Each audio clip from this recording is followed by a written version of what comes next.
Hey guys, welcome back to the channel. Today we're talking about aim. I've been on PC for about a month now, and I know that's not very much, and I didn't really play any games with mouse and keyboard before, so my aim, terrible. Just absolutely fucking terrible. I've been doing a lot of research overall, watching YouTube videos, reading up. I've been watching Shroud play, I've been watching Simple play, Twist, been looking at a lot of different pro gamers to really work on my aim, kind of learn the tips and tricks to actually improve, because I am ass at this. So the first thing that I kind of approached was the grip on the mouse. I went from a palm grip, which if you don't know, when you're grabbing the mouse, you're fully extended here, your hands are like this, you have your whole fingers on it, you're playing kind of flat fingered, and that's kind of how I played RuneScape for the longest time, and it just didn't really work out for accuracy. So I started experimenting to what really felt comfortable, and I kind of went with the hybrid. It's a claw slash palm grip. So you have palm here, you have claw, which is all the way up, your fingers are all the way out, your palm is off, but the palm claw grip is kind of in between. You have a little bit of a neutral. I use the fingers to kind of guide. I have them flat against the table. So that was the first thing that really improved my aim. The next thing would be my elbow positioning and forearm positioning on the table. The main thing is keeping my elbow on the very edge of the seat so I can keep an upright posture the entire time. And then moving in to positioning, I put the table just about here. It seems to be best. I'm very much a wrist player. I don't like moving the arm. It feels super inconsistent to me, but that's my preference. A lot of people at lower sensitivities will use the arm aiming. I just like the wrist aiming, higher sensitivity playing, and it just matches better to how I feel comfortable playing. Final thing that I did, which was actually only yesterday, and it's vastly improved my scores, is I went from this Corsair Scimitar, obviously corded mouse, to the Razer Viper Ultimate. Alright, I just bought this yesterday, and my scores jumped up 30 points immediately. It's just a smaller mouse, it's more ergonomic for my hand. I have really smaller hands, so it kind of helped me out on that end. But let's go over the scores that I've gotten on Kovaak over the last 7 days. So if you guys are new at the aiming, there is a aim trainer called Kovaak. It's $10 on Steam, and really simple program to use. But I did a little bit of research, stumbled across a program made by a guy named Aimer7 that really is aimed to improve your aim overall for all FPS games in general. So I've been doing that for at least a minimum of an hour a day. I've put in 11 hours over the last 7 days to show these results, and we'll go after that. Alright, hopping right into this. The first thing we have is the beginner program. That's what I've been running by Aimer7. It's really the most simple thing you can really do. So it looks a lot easier than it is for me personally. But this first one is the close long strafes. The whole objective of this is to just keep your pointer right on the target the entire time. Aimer7 recommends that at a closer target like this one, you keep your eyes on the target at times, and then at the further distances, as you'll see later in the video, you'll want to look at your crosshairs. This will improve your accuracy overall. So my score on this went from an average of 4,200 the first day to a total of 6148.8 this morning, and that's only 11 hours of practice. So we've seen an improvement of 46.4% overall, which is a huge improvement in just a week. Couldn't be happier with this. My strafing is right on point with what I want. Now you'll see that gives my overall score. That is a high score, but I like to go with the averages in general. It just gives you more of an accurate feel of where your actual aim is at. The next thing you move into is one wall, 6 targets.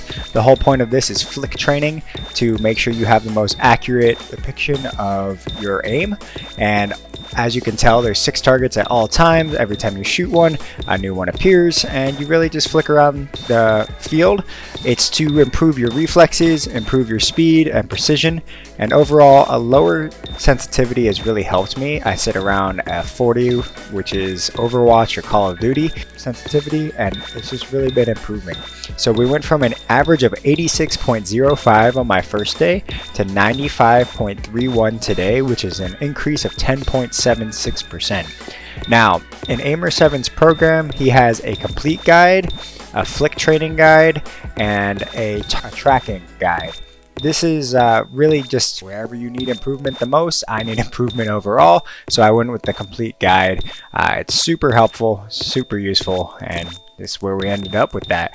I did end up a little bit higher than the average on this one.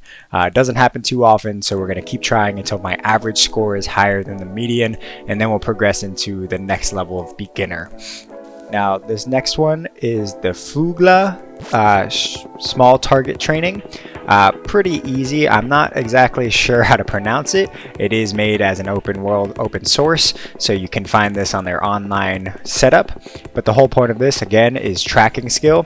You want to make sure you're keeping your crosshairs on the center of that target. If you move too far to the up, down, left, or right, you are going to come off track, and it's really not going to be as accurate. You're not going to get as many points, and that does carry over into most FPS games. You do have a hitbox of which you want to hit. Call of Duty, chest up, your most accurate thing, so this is very, very useful for keeping your eyes on the target. My average went from 218.6 the first day to 309.3 today, which is a huge increase of 41%. I did have a really high score of 337, which, as you'll see, is actually the median score here. So not that impressive, but for me it felt really good, and I can definitely tell the difference in my in-game playing compared to my first day. So 7 days of this has 41% increase, which is huge.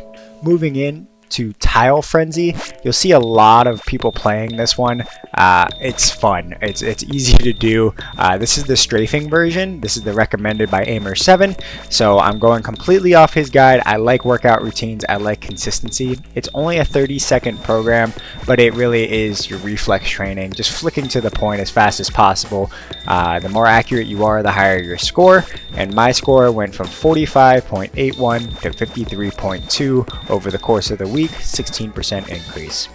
Moving on to the Long Strafe. This is literally just up and down. Not too useful for Call of Duty, which is the main thing I play. Not too useful for Rainbow Six. But overall, I've kept it in because it helps me with my tracking. I've noticed it in my close Long Strafe and my Fugla. It's just really helpful with keeping my eyes on the target. While you're zoning in like I do when I do play, you do tend to stray a little bit. It's harder to keep track of the target that you really want. So overall, this has helped me improve on my regular tracking, not just my up-down. So we went from an average of 8,668.8 on my first day to 10,879, which is a 25% increase, which is huge. And as you'll see from this one, I hit a huge high score. Probably about 2,000 higher than the average player on this course. I don't know how many people are still actually playing this one because it is a very niche training, but I was very happy with the score this morning and excited to see what I could hit later. The final one we're going to be moving into is the one wall, one target. This one is extremely reliant on your reflexes. The faster you can move, flip back to the center and back to the target whenever it appears, the better your score will be. The whole point is really just reflex training and flicking to the point. This one is more suited for like last second decisions, fast-paced movements. Really helpful with my pistol training for Call of Duty, especially since I'm going for that Damascus grind. And I've noticed over the week that it's really helped me pick off those heads, really get those headshots, the upper body shots, without having to think about where my wrist is going. So our average went from 68.92 on my first day to 74.42 over the week, and that's a 7.98% increase. So I'm excited to see where all of this will actually add up to and really hopefully get to that pro level aim by the time I die. So we'll see where we're going. Thank you guys for tuning in, and I'll keep you guys updated on my training for the next few weeks.